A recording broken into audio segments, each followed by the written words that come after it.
Hello everyone, आज है 24 दिसंबर और आज इस वीडियो में हम बात करने जा रहे हैं Motherson Sumi Wiring India Limited के बारे में। 58 रुपीज़ का शेयर है। भयंकर गिरावट यहाँ पर देखने को मिली है और देखा जाए तो 5.5% का फॉल पिछले एक महीने में है, लेकिन एक्चुअली में जो मेजर फॉल है वो पिछले 2 हफ्तों में आया है।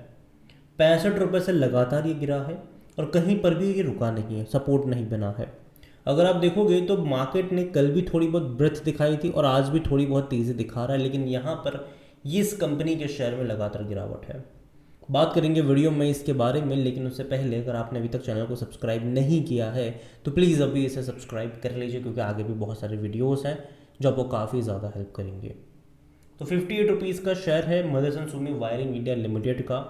ऑटो पार्ट्स एंड इक्विपमेंट बनाने वाली बहुत बड़ी कंपनी जो संवर्धना मदरसन है, या उसी का पहले पार्ट हुआ करती थी, और जिस किसी के पास उसके शेयर्स थे लिस्टिंग के टाइम पर, जब ये अलग से लिस्ट हुआ उसको उसके भी शेयर्स मिले थे। अगर एक साल की अगर हम बात करें तो पिछले एक साल में यहाँ पर 7 मतलब ऑलमोस्ट 4% का फॉल है। तो देखा जाए तो जहाँ पर अच्छी खासी तेज़ी कह लो बाजार ने दिखाई है, वहाँ पर इसने तेज़ी नहीं दिखाई है। और ये कहाँ पर मतलब किस लेवल से गिर कर आया है, तो अगर आप देखो तो 78-80 रुपीज़, ऑलमोस्ट 80 रुपये पर गया था इंट्राडे में, वहाँ से ये गिरा है और अपने एक साल के सबसे लोवेस्ट प्राइस पर है ये, और लगातार गिर रहा है। बीच में अगर इसने कोशिश भी करी थी तो ये फिर से गिरा, फिर कोशिश करी, फिर से गिरा, तो कहीं पर भी ये अटक तो नहीं रहा है। और दूसरी बड़ी बात अगर आप यहाँ पर ये भी देखोगे तो बड़ी बात यहाँ पर ये भी है कि 5 साल का भी अगर आप इसका ग्राफ देख लोगे तो तेज़ी दिखाई थी, गिरावट आई, तेज़ी दिखाई, फिर गिरावट आई। कहीं ना कहीं जो सपोर्ट यहाँ पर है वो कह सकते हैं कि 45 और 50 की रेंज में शुरुआती दौर में देखने को मिल सकता है, और उम्मीद करते हैं कि वहाँ पर सपोर्ट मिले, क्योंकि अगर आप देखो तो इससे पहले भी एक मेजर फॉल आया था, 65 रुपये से गिर कर ये 46 पे गया था, वहाँ से बड़ी इसने तेज़ी दिखाई थी, फिर बाद में गिरावट यहाँ पर देखने को मिली है। इससे पहले भी अगर आप देखो तो 58 रुपीज़ के ऊपर जाने के बाद ये अटका था। इस बार देखते हैं कि यहाँ पर ये रुकता भी है कि नहीं। और जहाँ तक इसके वॉल्यूम्स के बारे में देखें तो 20 लाख के आसपास के शेयर्स यहाँ पर हमें ट्रेड होते नजर आए हैं। 20 लाख के आसपास का वॉल्यूम हमें देखने को मिल रहा है। बहुत ही कम क्वांटिटी में ट्रेडिंग होती है इसकी। और कंपनी का ऑल टाइम हाई 80 रुपये का था, जो कि इसी साल इसने बनाया था। वहाँ से लगातार गिरता हुआ ये नीचे आया, लो तकरीबन 41-42 रुपीज़ के आसपास देखने को मिला है। मार्केट कैप 26,000 करोड़ के आसपास का है। कंपनी छोटी सी है और देखा जाए तो वायरिंग का कंपनी काम करती है। गाड़ी देखो चाहे चलती हो पेट्रोल से हो, टू व्हीलर्स हो, फोर व्हीलर्स हो, हैवी व्हीकल्स हो, पेट्रोल से चले, डीजल से चले, या फिर सीएनजी भी क्यों ना हो, या फिर ईवी भी क्यों ना हो, सब में वायरिंग लगती है। इनके जो क्लाइंट्स हैं वो इंडिया में भी बड़े बड़े क्लाइंट्स हैं, चाहे वो टाटा हो या महिंद्रा हो। इंडिया के बाहर भी कंपनी प्रेजेंस रखती है अपनी, जो कि संवर्धना मदरसन का ही ग्रुप की ही ये कंपनी है। और जहाँ तक इस कंपनी को भी लेकर अगर आप देखोगे तो यहाँ पर देखिए कंपनी डिविडेंड भी अच्छा पे कर रही है। इस साल अगर हम डिविडेंड के बारे में देखें तो 80 पैसा पर शेयर का इसने पे करा है डिविडेंड, जो कि डिसेंट डिविडेंड है ये। और कंपनी जिस साल अलग हुई थी उसी साल इसने बोनस भी दे दिया था, ठीक है। तो यहाँ पर अगर आप इसका प्राइस आज से 5 साल बाद भी चाहे देखोगे तो हो सकता है कि शायद 75 रुपये का देखने को मिले, 70 का देखने को मिले, लेकिन बीच में ये बोनस दे देगा। यहाँ पर जो भी पैसा बनेगा वो बोनस और स्प्लिट के जरिए आपको सेम चीज़ आपको संवर्धना में भी देखने को मिल रही है। जहाँ तक इसके वैल्यूएशन के बारे में भी अगर आप देखोगे तो पी रेशो 39 का, जो कि सस्ता कह सकते हो आप इसको। सेक्टर पे 48-49 के आसपास का है।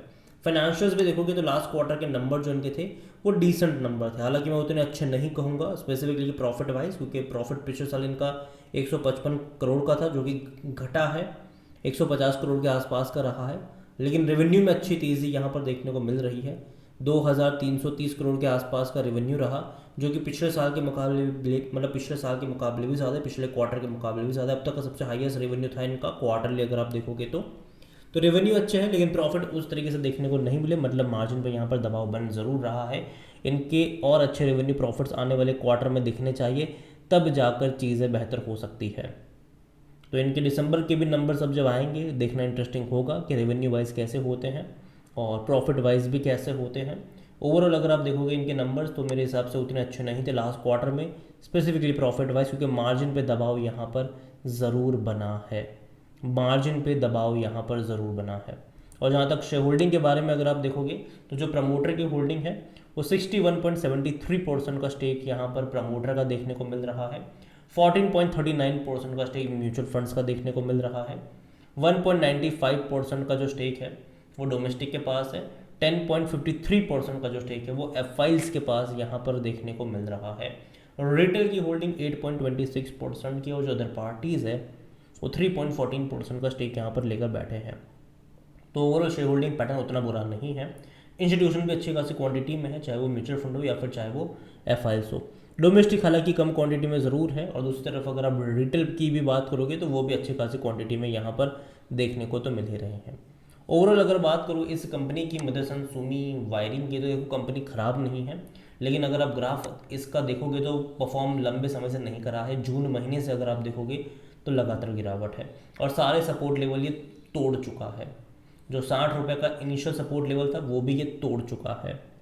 तो नेक्स्ट सपोर्ट देखते हैं कि कहाँ पर बनता है। जहाँ तक मुझे लगता है कि 45 और 50 रुपये का जो लेवल है वो एक सपोर्ट के तौर पर काम करना चाहिए, उस लेवल पर आपकी नज़र होनी चाहिए। अगेन ये मेरा पर्सनल ओपिनियन है, ठीक है, कोई भी इन्वेस्टमेंट एडवाइस नहीं है ये। और दूसरी बात ये है कि कंपनी के बारे में अगर आप देखो, कंपनी अच्छी ज़रूर है, लेकिन मार्केट कंडीशन अगर अभी के टाइम पर अगर आप देख रहे हो तो उस तरीके की नहीं देखने को मिल रही है। गवर्नमेंट पॉलिसीज़ भी कहीं ना कहीं लोगों को थोड़ा बहुत डराने का काम कर रही है अभी के टाइम पर। अभी हमने देखा कि यूज़ कार के ऊपर जिस तरीके से 18% का टैक्स लगाया जा रहा है, ठीक है, तो कहीं ना कहीं लोग जब गाड़ी खरीदते हैं, और अभी जो सेल्स भी हो रही है गाड़ियों की वो भी कम होती नज़र आई है।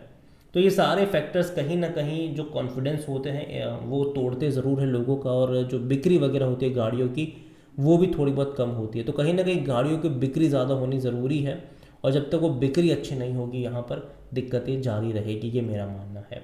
ओवरऑल मैं इतना ही कहूँगा इस कंपनी के बारे में। कंपनी अच्छी ज़रूर, लेकिन जो फ़िलहाल का जो मार्केट है, फ़िलहाल की जो डिमांड है वो उस तरीके की नहीं है, जिससे एक बहुत बड़ी तेज़ी मैं एक्सपेक्ट कर रहा हूँ यहाँ पर। लेकिन हाँ, मुझे लगता है कि चीज़ें लॉन्ग टर्म के लिहाज से बेहतर ज़रूर होगी। शॉर्ट टर्म में अप्स एंड डाउन ज़रूर है, लेकिन लॉन्ग टर्म में तेज़ी मैं एक्सपेक्ट कर रहा हूँ।